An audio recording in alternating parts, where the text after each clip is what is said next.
क्या ऐसी जरूरत पड़ी कि एक अलग से अदालत ऑर्गेनाइज करनी पड़ रही? जनमंच का आयोजन करते रहे और पैसे की बर्बादी भी करते रहे। एंटी हेलनेट की बात करें और पॉली हाउसेज की बात करें, कृषि विभाग ने पोर्टल बंद किया है। बागवानी सरकार ने अभी भी जो है बहुत ज़्यादा लोगों के कई सालों से पेमेंटें नहीं की है। जो मंत्री के तौर पर आपको नहीं लगता कि अगर गारंटियां पूरी नहीं होंगी जनता में नाराजगी बढ़ेगी? 600-700 चैनल जो है सुबह से शाम तक जो है इसी झूठ का प्रचार कर रहे हैं कि सरकार ने पहले कहा 15 दिन बाद रिजल्ट निकालेंगे, फिर कहा 30 दिन बाद निकालेंगे, फिर कहा 2 महीने बाद निकल जाएगा, परंतु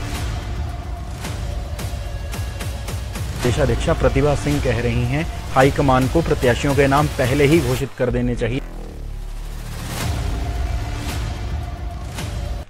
कुछ राजनीतिक सवाल हैं, कुछ विभाग से जुड़े मसले हैं और कुछ जनता की शिकायतें हैं। उत्तर देने के लिए हमारे साथ हिमाचल प्रदेश के जनजातीय एवं राजस्व एवं बागवानी मंत्री जगत सिंह नेगी हैं। आपसे पहला सवाल, 30 तारीख को हिमाचल प्रदेश में एक बड़ी अदालत लगने वाली है, नाम दिया गया है म्यूटेशन अदालत। क्या ऐसी जरूरत पड़ी कि एक अलग से अदालत ऑर्गेनाइज करनी पड़ रही है? क्योंकि लंबे समय से पिछले जो सरकार 5 साल के रही भाजपा की, जनमंच का आयोजन करते रहे और पैसे की बर्बादी भी करते रहे, समय का भी, लोगों को भी जो है सुविधा देते रहे और जो जन समस्याएं हैं उसका समाधान उन जनमंचों में नहीं हुआ और करीब जो है 22,000 के करीब जो इंतकाल है, म्यूटेशंस हैं, ये पेंडिंग पड़े हैं। तो हमने ये फैसला किया है कि इन म्यूटेशंस को समय सीमा के तहत जल्द से जल्द जो है इनको कराकर लोगों को सुविधा प्रदान करें। इसीलिए जो है ये जो इंतकाल अदालत है इसके लिए हमने जो है डेट्स जो है 30 और 31 का फिक्स किया है पूरे प्रदेश में। एक आपका बागवानी से जुड़ा हुआ सवाल है, एंटी हेलनेट की बात करें और पॉली हाउसेज की बात करें, कृषि विभाग ने पोर्टल बंद किया है। बागवान कह रहे हैं उनको भविष्य के लिए जो लाभ मिलते हैं वो नहीं मिलेंगे। ऐसा क्यों? ये पोर्टल बंद क्यों करवाया गया? नहीं, हमारा जो हॉर्टिकल्चर डिपार्टमेंट, इसका पोर्टल कोई बंद नहीं हुआ है। ये है कि हमारा हॉर्टिकल्चर डिपार्टमेंट में हेल नेट्स तो हम अभी दे ही रहे हैं और इसमें ये अलग बात है कि पिछली सरकार ने अभी भी जो है बहुत ज़्यादा लोगों के कई सालों से पेमेंटें नहीं की है, जो हमें अब जो है आने वाले समय में उससे भी उसको भी पेमेंट करना है। और दूसरा पॉली हाउसेस भी जो है हॉर्टिकल्चर में अब पॉली हाउसेस का काम नहीं है, केवल मात्र जो है कुछ मतलब एक आध स्कीम को छोड़कर पॉली हाउसेस के हमारे स्कीम बंद है। आप जनजातीय मंत्री भी हैं। जनजातीय जिला लाहौल स्पीति की अगर हम बात करें तो वहाँ का एक लिंडरू गांव है, साथ ही उसके साथ लगती कुछ पंचायतें हैं। वहां पर लोग कह रहे हैं कि पहाड़ दरकने की समस्याएं आ रही हैं। फरवरी से हालांकि ये प्रोसेस चला हुआ है, कुछ घरों में दरारें पड़ी हैं, कुछ घर ऐसी स्थिति पे हैं वो कोलैप्स हो सकते हैं। अगर आपके विधायक की बात करें, रवि ठाकुर कहते हैं कि प्रशासन का रवैया धीमा चल रहा है। पूर्व के जनजातीय मंत्री कहते हैं कि सरकार तो कहीं ऐसा सोच रही है कि कोई बड़ी आपदा, वहां पर बड़ी घटना घट जाए, उसके बाद हम कोई एक्शन लेंगे। उस गांव की समस्या का समाधान कब होगा?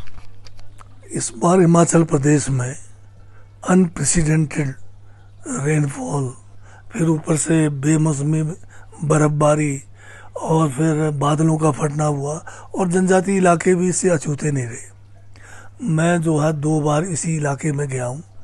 ठीक है, मैं लिंडरू गांव में उसमें जाने की आवश्यकता नहीं थी, परंतु जो जालमा नाला है जिसके कारण इस लिंडरू गांव के लिए जो क्रैक्स बड़े डेवलप हुए हैं, इसके बारे में हमने जो है पहले ही जो है एक अभी इसी आपदा के दौरान एक डीपीआर तैयार किया है कोई 23 करोड़ का, जो हमारा डिजास्टर मिटिगेशन है उसमें इसको डाला गया है।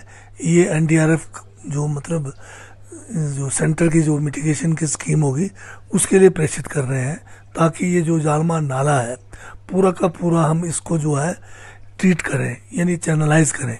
तो जो 6-7 घरों के अंदर जो क्रैक्स की बात करें हैं, अभी हाल में हमारे डिप्टी कमिश्नर जो लाहौर के हैं उन्होंने विजिट किया है, ये मकान भी देखे हैं और मैंने भी उनसे बात की है टेलीफोनिकली और मुझे बताया गया है कि अभी जो है उसमें मकानों में जो है इतनी ज़्यादा मतलब कोई खतरे की बात नहीं है। अगर किसी किस्म की कोई खतरा होगा तो हम उनको वहाँ से शिफ्ट करेंगे, परंतु लॉन्ग टर्म इस इलाके को हमने सुरक्षित करना है, उसके लिए हमने डीपीआर बनाया है जो करीब करीब 23 करोड़ का है। जगत सिंह नेगी अपने राजनीतिक बयानबाजी को लेकर भी प्रदेश भर में जाने जाते हैं। राजनीतिक सवालों पे कुछ चर्चाएं करेंगे। भाजपा लगातार कह रही है, गारंटियों पर सवाल उठ रहे हैं, लोकसभा चुनाव आने भी वाले हैं। अगर भाजपा को भी छोड़ दिया जाए एक मंत्री के तौर पर, आपको नहीं लगता कि अगर गारंटियां पूरी नहीं होंगी जनता में नाराजगी बढ़ेगी, लोकसभा चुनाव में जहां लाभ होना है वहां नुकसान भी हो सकता है? नहीं, पहली बात तो मैं ये कहना चाहता हूँ कि कांग्रेस पार्टी ने ये कहा है सरकार हमारी आएगी, हम ये जो 10 गारंटियां इनको पूरा करेंगे, पर कहीं ये नहीं है कि हम रातों रात पूरा करेंगे। हमने जो सबसे बड़ी गारंटी है जिसकी कोई उम्मीद भी नहीं कर रहा था, ये जो पुरानी पेंशन योजना है जिसमें 1,50,000 जो है कर्मचारी है उनके फैमिली मेंबर्स मिलाएंगे तो ये तादाद जो है लाखों में है। इनका जो गारंटी किया था हमने, पुरानी पेंशन योजना है, पहली हमारी जो कैबिनेट है, हमारे माननीय मुख्यमंत्री ठाकुर सुखविंदर सिंह के अध्यक्षता में बैठक हुई, उसमें फैसला लिया गया और उस फैसले को अमली जामा जो है 1,000 करोड़ का बजट प्रावधान करके आज की तारीख में ये जो पुरानी पेंशन योजना पूर्णतः जो है लागू कर दी गई है।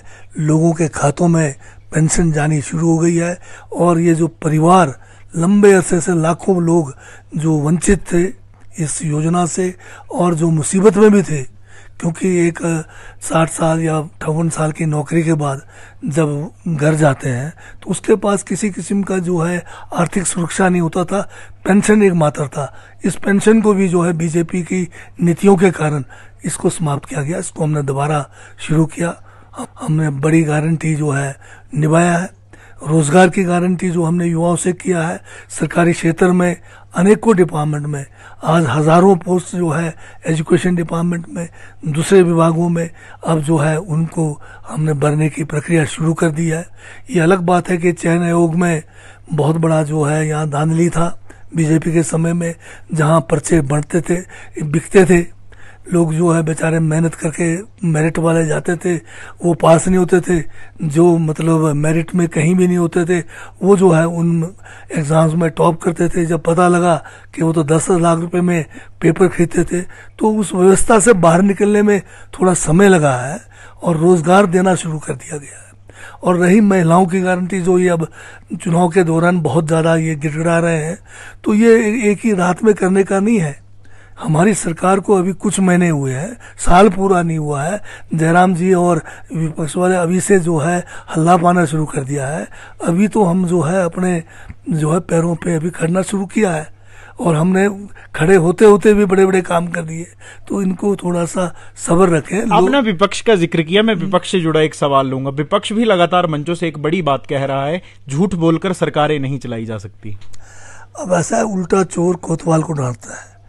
ये जो बीजेपी है या जो इनके केंद्र का नेतृत्व है या जो इनकी विचारधारा है, ये टोटल जो है झूठ के महल पे खड़ा है और सारा का सारा जो है इनका काम ही झूठ बोलना है। इनका तो एक गुरु मंत्र ये है, झूठ बोलो, बार बार बोलो, 100 बार बोलो, 100 बार उसी बात को झूठ को बोलते जाएंगे तो लोग शायद विश्वास करने लगेंगे। क्योंकि हिंदुस्तान में क्या हो गया, आज 600-700 चैनल जो है सुबह से शाम तक जो है इसी झूठ का प्रचार कर रहे हैं, तो लोग आज मजबूर हो गए हैं, उनके दिमाग में झूठ ही भर गया है। तो ये जो झूठ का जो गुरु मंत्र है अब उसको दोबारा शुरू कर दिया इन्होंने आजकल गुनगुनाना। आपने झूठ का जिक्र किया, मैं झूठ से जुड़ा हुआ ही एक युवाओं से जुड़ा हुआ एक सवाल लूंगा। युवा कह रहे हैं, आपने जिस तरह से रोजगार की बात कही कि व्यवस्थाओं को बहाल करने में वक्त लगता है, धांधली हो रही थी, युवा कहते हैं कि जो उनके पेपर विजिलेंस के जांच के दायरे में नहीं है उनके भी परिणाम निकाले नहीं जा रहे हैं।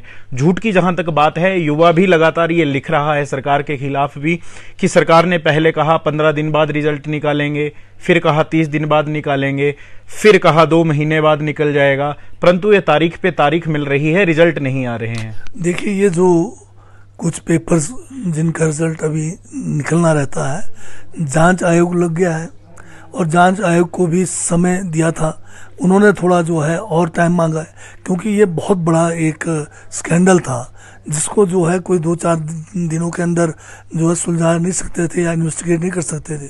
तो ये दीपक सानन की कमेटी बैठी हुई है और इनको भी अभी माननीय मुख्यमंत्री ने इनको कहा कि टाइम जो मांग रहे थे एक्सटेंशन को, बल्कि इसको कम करो और जल्दी से करो, ताकि जो केसेस हमें लगते हैं साफ सुथरे हैं उनका रिजल्ट निकाला जाए। तो अब ये जो लोग कुछ कह रहे हैं कि हमारा रिजल्ट निकाला जाए, पर वो लोग ये नहीं समझ रहे हैं कि कितने ऐसे लोग हैं जिन्होंने पेपर खरीद कर और जो लोग जो आने चाहिए थे मेरिट में उनका रास्ता रोका हुआ है, इतना बड़ा धांधली हुआ है। तो इससे तो बाहर निकलना पड़ेगा। तो उसके लिए पूरी जांच बिठा दी गई है। जांच कमेटियों को बार बार दबाव डाला जा रहा है कि जल्दी वो अपना जो है काम कंप्लीट करें, पर उनको भी तो समय चाहिए, तो थोड़ा समय तो लगेगा। लोकसभा चुनावों को लेकर आपकी प्रदेशाध्यक्षा प्रतिभा सिंह कह रही हैं हाईकमान को प्रत्याशियों के नाम पहले ही घोषित कर देने चाहिए ताकि समय रहते वो अपना प्रचार शुरू कर सकें। आपके कृषि मंत्री वो भी ऐसा ही कह रहे हैं चंद्र कुमार जी कि लोकसभा प्रत्याशियों के नाम की सूची आ जानी चाहिए। आप भी सरकार का हिस्सा हैं, आपको क्या लगता है क्या हाईकमान को इस तरह का कदम उठाना चाहिए? नहीं, ये ठीक बात है, इसमें कोई दो राय नहीं है। समय पर अगर प्रत्याशी चयनित होते हैं, क्योंकि लोकसभा का जो क्षेत्र होता है वो बहुत बड़ा होता है और 17 MLA कॉन्स्टिट्यूंसीज पर एक MP है, तो आप लगाइए उनको तो पूरा टाइम ही नहीं मिलता है। अगर लेट होंगे तो अगर टिकट बांटने में लेट होंगे तो कई जगह पे तो पहुंच ही नहीं पाते प्रत्याशी। मुख्यमंत्री आजकल थोड़ा अस्वस्थ चल रहे हैं, आज सुबह वो दिल्ली के लिए भी गए हैं। क्या आपकी मुख्यमंत्री से बात हुई है और उनके स्वास्थ्य को लेकर अभी का क्या अपडेट है? लगातार मुख्यमंत्री जो है बहुत व्यस्त रहे पीछे, खासकर ये आपदा के जो एक विशेष पैकेज है इसको जो है जिला मुख्यालयों पे जाके स्वयं इन्होंने जो है इसकी शुरुआत की। कुल्लू गए, मंडी गए, बिलासपुर गए, तो उस बीच में जो है इनकी थोड़ी तबीयत जो है नासर रहा ना, और एक रात उनको एडमिट भी होना पड़ा, परंतु आज सुबह काफ़ी स्वस्थ रहे और अभी जो है रूटीन चेकअप के लिए जो है वो दिल्ली गए। संवाद भारत के साथ विशेष राजनीतिक संवाद में और जनता के जुड़े सवालों पर हमारे साथ हिमाचल प्रदेश के जनजातीय, बागवानी एवं राजस्व मंत्री जगत सिंह नेगी थे। संवाद भारत में